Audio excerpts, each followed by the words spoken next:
Mr. Deputy Speaker, honourable members of Parliament, fellow laureates, dear friends. It is a great honour to accept the Right Livelihood Award on behalf of Campaign Against Arms Trade.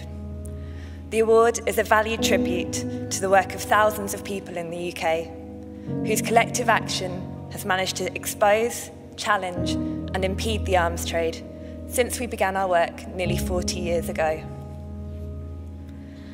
The trail of destruction wrought by weapons produced in the UK extends beyond the wars waged in Afghanistan and Iraq. It reaches from Gaza to Sri Lanka, from Egypt to East Timor. The UK spent 4 years promoting weapons to Gaddafi's regime in Libya. Then, in 2011, it bombed the tanks that just weeks before it had been preparing to upgrade.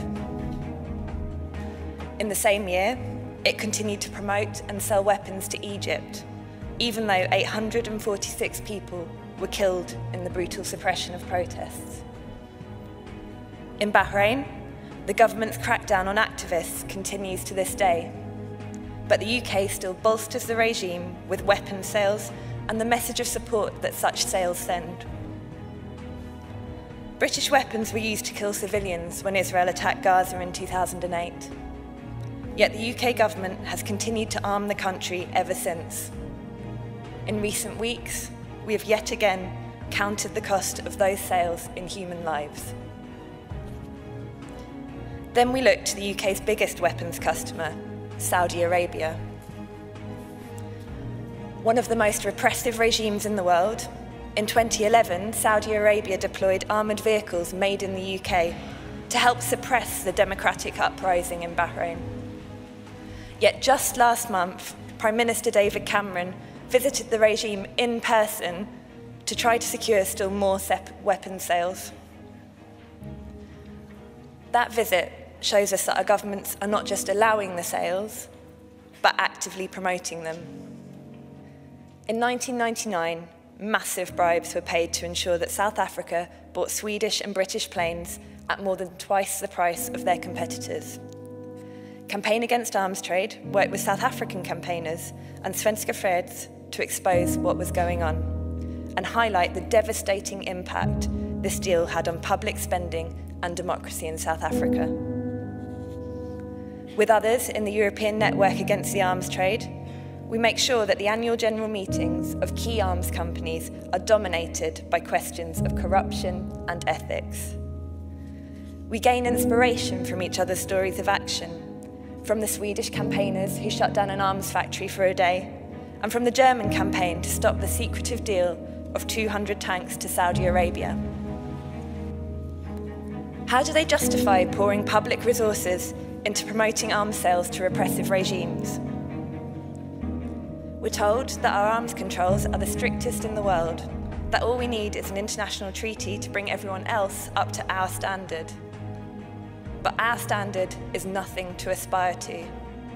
It is to sell to almost anyone who will buy, be they dictator, human rights abuser, or NATO warmonger.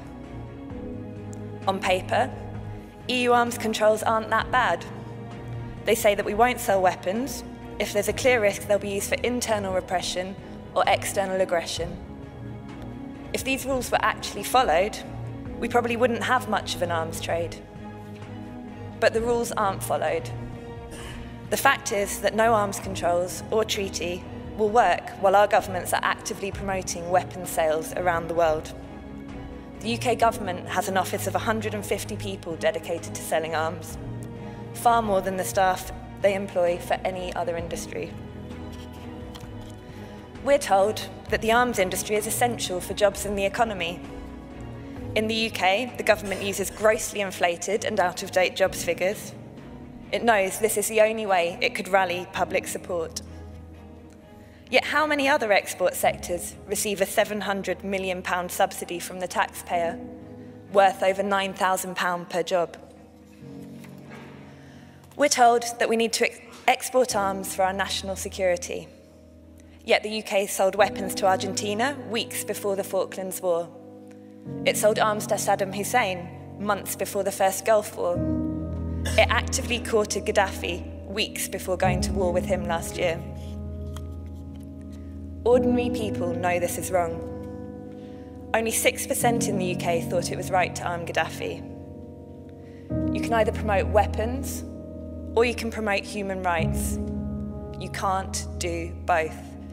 On several occasions, we have taken on the government and arms companies in the courts, including challenging the government's decision to stop corruption investigations into BAE Systems deals with Saudi Arabia. As a result, the name of BAE Systems has become indelibly associated with corruption. Its fear of legal action means it now avoids one of the key taxpayer subsidies it used to enjoy: government insurance to underwrite its deals. Next year, the world's arms industry plans to descend on London for a huge arms fair, which will bring together tyrants, human rights abusers, countries from both sides of conflicts, and companies pushing the latest killing technology. We will bring all our resources to bear on exposing and resisting it so that it can no longer take place.